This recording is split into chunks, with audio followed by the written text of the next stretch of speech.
जिस आर्यभट्ट ने शून्य का ज्ञान दिया, जिसने खगोल का प्रमाण दिया, जिस धरती पर गौतम बुद्ध ने ज्ञान पाया, जिस चाणक्य ने दी कूटनीति और जिस धरती पर सम्राट अशोक ने रचा एक नया इतिहास। और ये वही धरती है जिसने सिखों को उनके 10वें गुरु गुरु गोविंद सिंह दिए। जी हाँ, TV9 भारतवर्ष की टीम मौजूद है बिहार गौरवशाली राज्य में, जहां पर चुनावी मौसम में TV9 भारतवर्ष ने यह सोचा कि बिहार में कुल लोकसभा की 40 सीटें आती हैं और बिहार के लोग राजनीति को लेकर के बहुत ही सक्रिय होते हैं, सक्रिय राय भी रखते हैं और किसी के प्रलोभन में नहीं आते हैं। इसलिए जरूरी है ऐसे समय में कि लोकसभा 2019 का जब चुनाव है तो बिहार के लोग क्या सोचते हैं, यही जानने के लिए TV9 भारतवर्ष की टीम आप पहुंची है बिहार के यादव लैंड, अगर कहें तो गलत नहीं होगा, मधेपुरा लोकसभा सीट में। और मधेपुरा लोकसभा सीट में लोगों के बीच हम सभा करेंगे, इसलिए हमने अपने कार्यक्रम का नाम दिया है लोकसभा। लोकसभा में मधेपुरा लोकसभा क्षेत्र के लोग मौजूद रहेंगे, जिनसे हम ये जानने की कोशिश करेंगे कि जो वर्तमान सांसद हैं पप्पू यादव, वो इस बार पास हुए हैं या फेल, या फिर मधेपुरा के लोगों को चाहिए एक नया सांसद, इनकी और भी उम्मीदें हैं। यही जानने के लिए सीधे आपको हम लिए चलते हैं मधेपुरा के लोगों के बीच। और सबसे पहले मैं चाहूंगी कि आप जितने भी लोग यहाँ मौजूद हैं खुद के लिए जोरदार तालियां बजाएं, ताकि आपका भी उत्साह जो है वो चरम पर रहे और हमारी पूरी टीम का उत्साह भी चरम पर रहे। तो ये वही मधेपुरा के लोग हैं जिनसे आज हम इनकी सक्रिय और सटीक राय जानेंगे TV9 भारतवर्ष के लोकसभा कार्यक्रम में कि मधेपुरा को लेकर के इनकी क्या उम्मीदें हैं, काम हुआ भी है या नहीं हुआ है। कुल मिलाकर के वर्तमान सांसद पप्पू यादव पास है या फिर फेल। बिहार की चर्चित सीटों में से एक है मधेपुरा लोकसभा सीट। मधेपुरा में एक कहावत चर्चित है, रोम पोप का मधेपुरा गोप का। यहां से जीतने वाला यादवों का स्वाभाविक नेता माना जाता है। ऐसे में सूबे के कई बड़े नेताओं की व्यक्तिगत साख भी दांव पर है। मधेपुरा लालू यादव का मजबूत गढ़ माना जाता है। खुद लालू 2 बार मधेपुरा सीट से सांसद रह चुके हैं। राजेश रंजन और पप्पू यादव इस समय मधेपुरा से सांसद हैं और इस बार उनका मुकाबला राज्य के सीनियर नेता शरद यादव से होना है, जो आरजेडी के टिकट पर चुनाव मैदान में है। शरद यादव ने साल 2009 में इस सीट से जीत दर्ज की थी। इस लोकसभा सीट में 6 विधानसभा आती हैं: आलमनगर, बिहारीगंज, मधेपुरा, सोनबरसा, सहरसा और महिषी। इनमें जेडीयू के पास 3 और आरजेडी के पास 3 सीटें हैं। मधेपुरा लोकसभा क्षेत्र में 12,39,000 मतदाता मधेपुरा लोकसभा क्षेत्र में 12,39,000 मतदाता हैं, जिनमें 5,94,000 महिला मतदाता और 6,44,000 पुरुष मतदाता हैं। बात सियासी समीकरण की करें तो मधेपुरा संसदीय क्षेत्र में अब तक यादव उम्मीदवार ही चुनाव जीतता रहा है। मधेपुरा लोकसभा क्षेत्र में 22% यादव, 12% मुस्लिम वोटर हैं। बाकी 2 से 7% वोटर वाली 14 जातियों में सवर्ण और दलित समेत अन्य पिछड़ी जातियों से जुड़े मतदाता हैं। अब मिशन 2019 के सियासी जंग में उतरे प्रमुख प्रत्याशियों को जानिए। वर्तमान सांसद और जन अधिकार पार्टी के मुखिया पप्पू यादव एक बार फिर मधेपुरा से चुनावी मैदान में हैं। उनका मुकाबला बिहार के कद्दावर नेता शरद यादव से होना है, जो आरजेडी के टिकट पर चुनाव लड़ रहे हैं। एनडीए की ओर से जेडीयू के दिनेश चंद्र यादव उम्मीदवार बनाए गए हैं। मधेपुरा लोकसभा क्षेत्र में तीसरे चरण में 23 अप्रैल को वोटिंग होनी है। सबसे पहले इन तीनों नेताओं से आपका तारुफ करा दूं मैं। मेरे साथ बीजेपी से डॉक्टर विजय कुमार विमल जी हैं, जो कि मधेपुरा विधानसभा से चुनाव भी लड़ चुके हैं और नगर परिषद के 2 बार चेयरमैन भी है। विजय कुमार विमल जी का स्वागत करिए जोरदार तालियों के साथ, क्योंकि ये दिनेश चंद्र यादव जी का पक्ष रखने के लिए यहाँ पहुंचे हैं। आरजेडी से डॉक्टर प्रत्युष कुमार पप्पू जी हैं, ये पक्ष रखेंगे शरद यादव जी के, जिन्हें ऐसा कहा जाता है कि लालू यादव और नीतीश कुमार दोनों के ही गुरु रहे हैं शरद यादव। तो इस बार गुरु क्या जीत पाएंगे या नहीं। और साथ ही साथ युवा नेता हमारे साथ जेएपी यानी जन अधिकार पार्टी के स्टूडेंट विंग के प्रदेश अध्यक्ष गौतम आनंद जी हैं, जो कि वर्तमान सांसद पप्पू यादव के बारे में हमें बताएंगे कि आखिर क्यों एक बार फिर से पप्पू यादव को मधेपुरा की जनता चुने। तो बातचीत की शुरुआत मैं सबसे पहले करना चाहूंगी आरजेडी से डॉक्टर प्रत्युष कुमार पप्पू जी हैं। सर, आपसे इसलिए शुरू कर रही हूं क्योंकि आपके नाम के पीछे पप्पू लगा है और वर्तमान सांसद भी पप्पू यादव हैं। तो इस बार बताइए जरा कि कितने मार्क्स आप देंगे वर्तमान सांसद पप्पू यादव को? काम किया है उन्होंने या नहीं? अगर काम होता तो आप पटना से हम लोग चलकर सहरसा आते हैं 4.5 घंटा लगता है और सहरसा से मधेपुरा आइएगा तो 1.25 घंटा लगेगा। ठीक है, तो उसी से आप अंदाजा लगा लीजिए सड़कों की क्या स्थिति है। आपको लगता है कि पप्पू यादव काम करने वाले नेता नहीं? सड़कों की क्या स्थिति है उससे आपको अंदाजा मिल जाएगा। आपने 2014 में पप्पू यादव को टिकट क्यों दिया था जब आपको लगता है कि वो काम करने वाले नेता नहीं? देखिए, टिकट का निर्णय उच्च स्तरीय नेतृत्व करते हैं, हम लोग कार्यकर्ता हैं। और उच्च स्तरीय नेताओं ने क्या सोचा कि 2014 में पप्पू यादव को टिकट आरजेडी से मिला और इस बार भी वो चाह रहे थे पप्पू यादव, लेकिन टिकट इन्होंने नहीं दिया? क्यों इतना रुला दिया आपने? तो लालू जी का सरेआम विरोध किया, हर जगह विरोध किया। तो जब आप उच्च स्तरीय नेता का विरोध करिएगा, लालू जी का विरोध करिएगा, और लालू जी आपको सिंबल क्यों देंगे आपको? क्या आखिर ऐसी बात रही कि इन 5 सालों में हमने देखा कई बार आरजेडी के खिलाफ, लालू यादव के खिलाफ उन्होंने बोला? कौन? शरद जी? नहीं, पप्पू यादव। नहीं तो बोला तो उनसे पूछा जाए, उनके आदमी से न पूछेंगे क्यों बोले? जब आप सिंबल उन्हीं के सिंबल से लड़े और फिर आप उस पार्टी के विरोध करके उनके खिलाफ में बोले, तो उनके प्रवक्ता है, उनके आदमी से पूछा क्यों बोले, इसका जवाब वो देंगे। तो इसका जवाब देने के लिए हमारे साथ मौजूद हैं गौतम आनंद। गौतम, ये बताइए कि आखिर क्यों आरजेडी के चीफ लालू यादव ये निर्णय करते हैं 2014 में कि पप्पू यादव को टिकट मिलना चाहिए, टिकट भी मिलती है, बाकायदा वो जीतते भी है। तो किसी पार्टी के चीफ के बारे में वो जगह जगह बोलेंगे तो ठीक बात तो है नहीं। इस बार आपके नेता चाह रहे थे कि आरजेडी फिर से कोई जादू करे और उन्हें टिकट दे, लेकिन टिकट उन्हें मिला नहीं, तो मजबूरन अपनी पार्टी से चुनाव लड़ रहे हैं। सबसे पहले आज के इस कार्यक्रम के लिए आपके टीवी 9 भारतवर्ष के पूरी टीम को जन अधिकार पार्टी की ओर से मैं बधाई देना चाहता हूं। और जब आप बात करते हैं जो 2014 में माननीय सांसद पप्पू यादव जी राजद के टिकट पे जीत करके आए, ठीक है, लालू जी ने उन्हें टिकट दिया।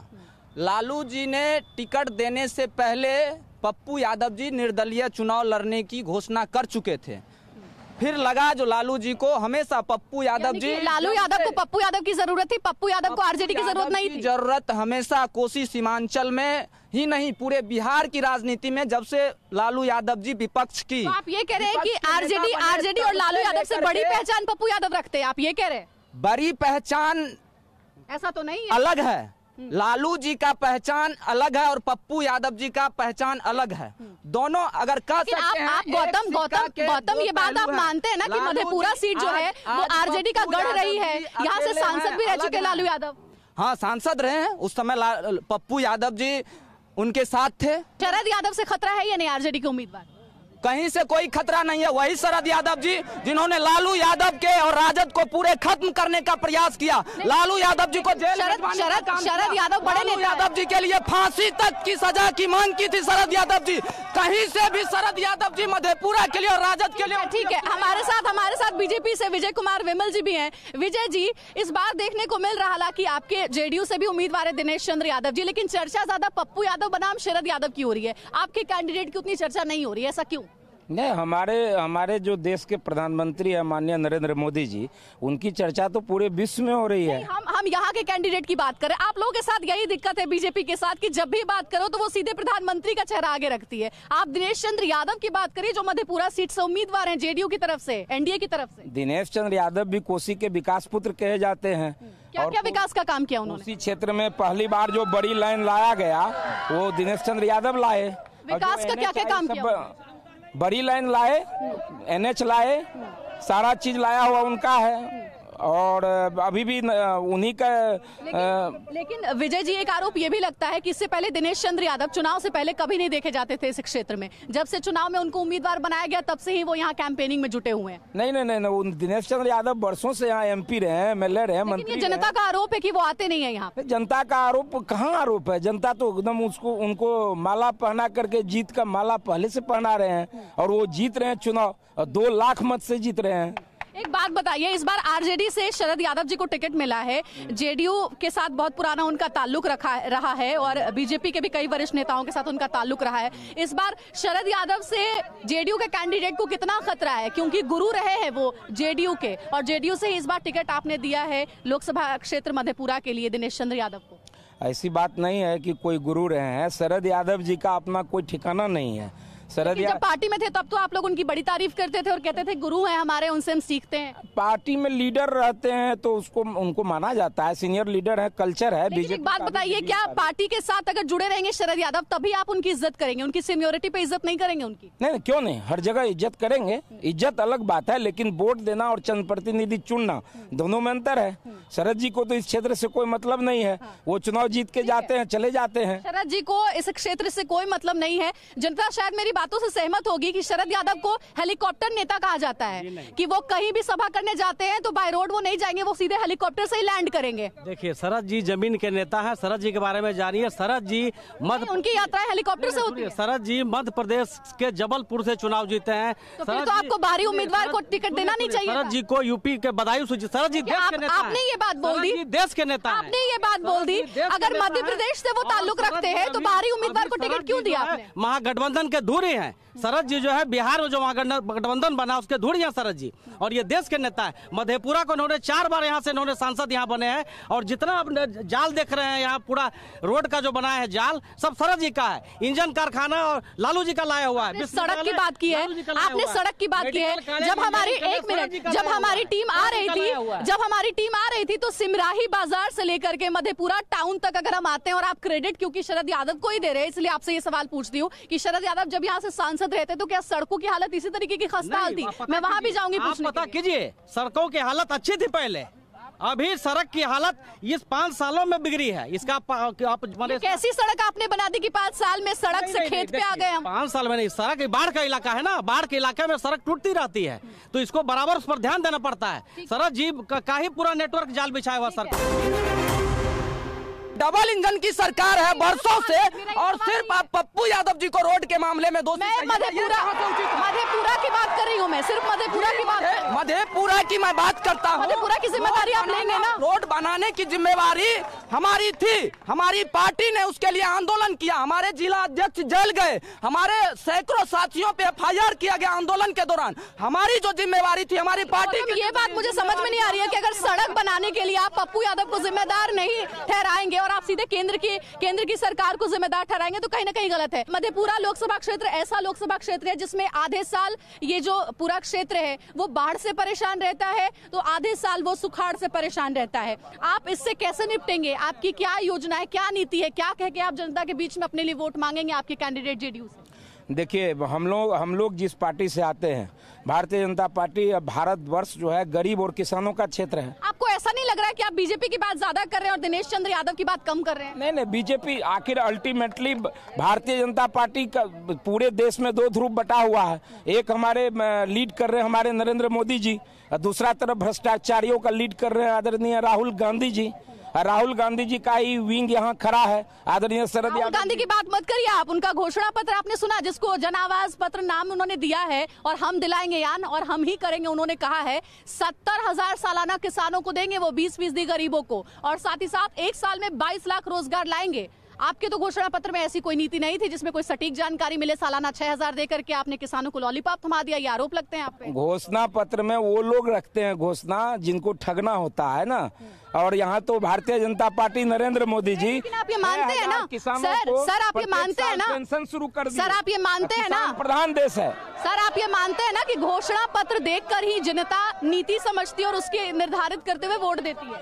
तो आखिर राहुल गांधी जी 70 वर्षों से राज किया देश पर, तो क्यों नहीं अपना घोषणा पत्र लागू किया? अब हम चलते हैं जनता जनार्दन के पास, और मैं ये कहना चाहूंगी कि आप लोग यहाँ पर अपनी व्यक्तिगत राय रखें, किसी पार्टी की राय आप लोग नहीं रखें, क्योंकि इसीलिए आराम से एक करके आऊंगी मैं। पहले लेडीज फर्स्ट, पहले मैं चाहूंगी कि ये अपनी बात रखें। आप बताइए मधेपुरा में कितना विकास हुआ है? पप्पू यादव को कितने मार्क्स देंगी आप? मधेपुरा में 110% हम पप्पू यादव को मार्क्स दे रहे हैं। 100 से भी ज्यादा? 100 से भी ज्यादा। उन्होंने महिलाओं के लिए, सबसे ज्यादा महिलाओं के लिए उन्होंने आवाज उठाए हैं। अगर किसी भी महिलाओं को अगर आज सुरक्षित है या नहीं भी है, केंद्र सरकार और राज्य सरकार दोनों से हम पूछना चाहते हैं कि जब मुजफ्फरपुर बाल गिरी का कांड हुआ था उसमें वो लोग क्यों नहीं आए और क्यों नहीं आवाज उठाए? सिर्फ पप्पू यादव ही क्यों आवाज उठाए बेटियों के लिए? आज ये बेटी सिर्फ पप्पू यादव को वोट देना चाहेगी। और मधेपुरा की हम जितना महिलाएं हैं और मैं सबसे जाकर इतना मैं सुनी हूँ। आपके पास कोई सवाल है, क्योंकि राज्य में इनकी सरकार है, बीजेपी और जेडीयू की सरकार है। बिल्कुल, मैं केंद्र सरकार से यही सवाल पूछना चाहती हूँ कि उनका एक नारा है बेटी बचाओ बेटी पढ़ाओ। मैं उनसे पूछना चाहती हूँ बेटी बचेगी तब तो बेटी पढ़ेगी। ठीक है, बेटी बचेगी तब तो पढ़ेगी। आज से कुछ महीने पूर्व राज्यसभा के सदस्य हुआ करते थे शरद यादव जी। अभी उन्होंने कहा रोड बनाने की जिम्मेवारी गरीब का बेटा है, पप्पू यादव जो गरीब का बोली लेता है, इसलिए उसकी जिम्मेवारी। क्या शरद यादव की जिम्मेवारी? आप लोग मुझे पप्पू यादव के समर्थक नजर आ रहे हैं। नहीं, बस आऊंगी मैं आपके पास। आप बताइए मुझे, मधेपुरा में कितना काम हुआ है? बहुत सारा, 100% काम हुआ है। शरद यादव से पूछा जाए कि वो बरसाती मेढक की तरह आते हैं और हेलीकॉप्टर से यहाँ से वहाँ जाते हैं, अगर वो पड़ोसी के नाम बता दे तो मेरा वोट उनको। अगर पड़ोसी, ठीक है, ये आरोप लगा है। आप क्या कहेंगे? मैं सिर्फ इतना कहना चाहता हूं कि लालू जी का बहुत पुराना नारा था कि जब तक रहेगा बिहार समोसा में आलू तब तक रहेगा बिहार में लालू, लेकिन 2019 के चुनाव में समोसा में आलू है परंतु बिहार में लालू नहीं रहेंगे। आप मुझे ये बताइए, आप लोग युवा हैं, शिक्षा रोजगार आप लोगों के लिए सबसे बड़ा मुद्दा है। पप्पू यादव वर्तमान में सांसद हैं। शिक्षा और विकास के क्षेत्र में, रोजगार के क्षेत्र में क्या विकास उन्होंने किया है? पप्पू जी हमारे लोकसभा का प्रतिनिधित्व कर रहे हैं। केंद्र में सरकार बीजेपी की है। कोई भी सांसद या विधायक जब तक सरकार का सहयोग उनको नहीं मिलेगा पूर्ण रूपेण विकास नहीं हो सकता। ठीक है, पप्पू यादव जी के सांसद रहते हुए हमारे क्षेत्र में 90% वर्क हुआ। ठीक है, इनका भी यही कहना है कि पप्पू यादव ने बहुत काम किया है। आप मुझे बताइए कि मधेपुरा की बहुत बड़ी समस्या है बाढ़ और सुखाड़। बाढ़ और सुखाड़ का जब वक्त आता है सैकड़ों घर उजड़ जाते हैं, लोगों को बहुत परेशानी होती है। राहत शिविर में किस तरीके के एक्टिव दिखते हैं पप्पू यादव जो कि यहाँ के सांसद है? कितनी राहत सामग्री पहुंचाते हैं लोगों की, कितनी मदद करते हैं इस बड़ी समस्या से? मधेपुरा में कोसी में बढ़ता पानी एक बड़ी समस्या है यहाँ के लोगों के लिए। मधेपुरा में बाढ़ की समस्या है और स्थानीय सांसद होने के नाते उस इंक्रोचमेंट को क्यों नहीं समाप्त कराए पप्पू यादव? दूसरी बात कि सांसद की जिम्मेवारी होती है सड़क देखना। ठीक है, केंद्र सरकार के मंत्री ने उद्घाटन किया, लेकिन आपको उसके लिए करना चाहिए था, ये आपकी जिम्मेवारी थी।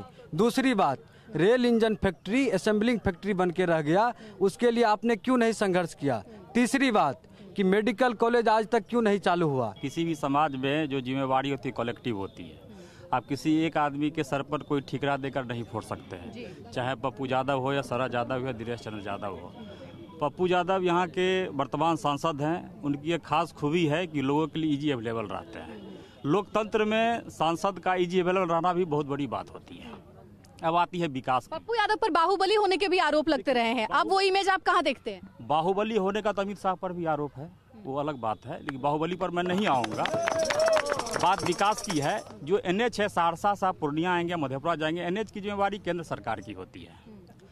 अब वो केंद्र सरकार के प्रतिनिधि जो भी नामिंदे हैं, लेकिन केंद्र सरकार तक अपनी आवाज को बुलंद तरीके से कौन रखेगा, ये जिम्मेदारी मुझे लगता है सांसद की जरूर होती हो। आप युवा हैं, आपको रोजगार चाहिए कि नहीं चाहिए? बिल्कुल चाहिए। पप्पू यादव आपको रोजगार दिलाने में कामयाब होंगे? पप्पू यादव को काम है या फिर समर्थक बन के रह जाएंगे आप? उनका काम है संसद में हमारी आवाज को बुलंद करना और क्षेत्रीय मुद्दों। क्यों, एक बात बताइए, सांसद का ये काम नहीं होता है क्या कि संसदीय क्षेत्र में अपने जो इलाके के युवा हैं उनको रोजगार दिलाने के लिए कुछ काम करें?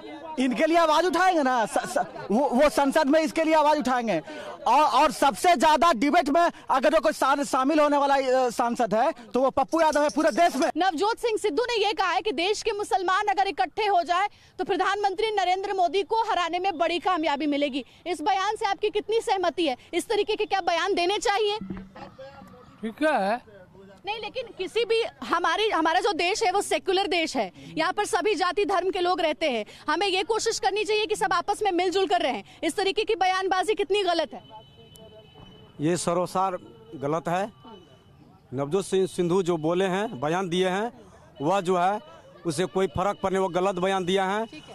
क्यों ऐसे बयान देते हैं नेता? आपको क्या लगता है, क्या ऐसे वोट मिलेगा जनता का उनको? ये आदमी को बड़गलाने के लिए बोलते हैं नेता लोग। अगर बड़गलाएंगे तब न जनता वोट देगी। बड़गलाने के लिए आपका क्या मानना है, क्यों ऐसे लोग बयानबाजी करते हैं? चुनाव आयोग ने अब कड़ा रुख दिखाया है, ऐसे लोगों पर बैन भी लगा दिया, जिसमें उत्तर प्रदेश के मुख्यमंत्री योगी आदित्यनाथ भी शामिल है। कोई भी अपना बयान देता है अपने स्वार्थ के लिए, कोई जनता के हित में नहीं बातें करता। आपको शिक्षा अच्छी मिल रही है, रोजगार यहाँ पे आपको लगता है कि अपने जगह पे मिल जाएगी अपने घर में?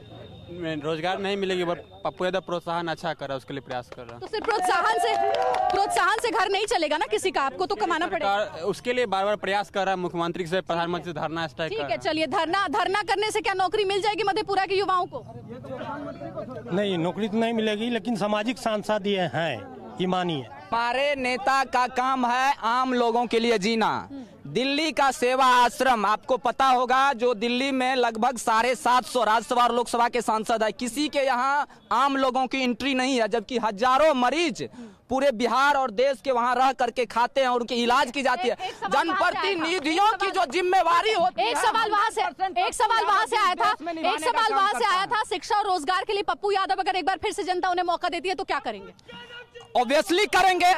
बिहार के इतिहास में आप उठा के देख लीजिए, शिक्षा और रोजगार से संबंधित हर एक सवाल पे जन अधिकार पार्टी, पप्पू यादव और छात्र परिषद ने जितनी लड़ाई लड़ने का काम किया है, किसी भी समय की कमी है, ठीक है, समय की कमी है। आप तीनों का बहुत शुक्रिया करना चाहूंगी हमारे लोकसभा कार्यक्रम में शामिल होने के लिए और अपने अपने कैंडिडेट्स का पक्ष रखने के लिए। और मधेपुरा लोकसभा क्षेत्र की जनता का, यहाँ के युवा का, यहाँ के लोगों का बहुत धन्यवाद दिल से, जिन्होंने इस बार बताया है हमें कि हमारा सांसद कैसा हो। तो मधेपुरा लोकसभा क्षेत्र के लोगों का मिजाज आपने जान लिया और यहाँ पे मुद्दे कौन से हावी हैं ये भी हमने आपको बता दिए। 23 अप्रैल को यहाँ वोटिंग होनी है और फिर से मैं कहूंगी कि मधेपुरा के जितने भी लोग हैं वो सोच समझ करके अपना वोट किसी भी कैंडिडेट को दे, क्योंकि ये वही कैंडिडेट होता है जो 5 साल तक आपके लिए काम करता है। और अगर आपको वो विश्वास नहीं जगा पाता है अपने लिए तो फिर उसे वोट आप नहीं दे। फिलहाल लोकसभा के कार्यक्रम में इतना ही। हमारी पूरी टीम को दीजिए इजाजत।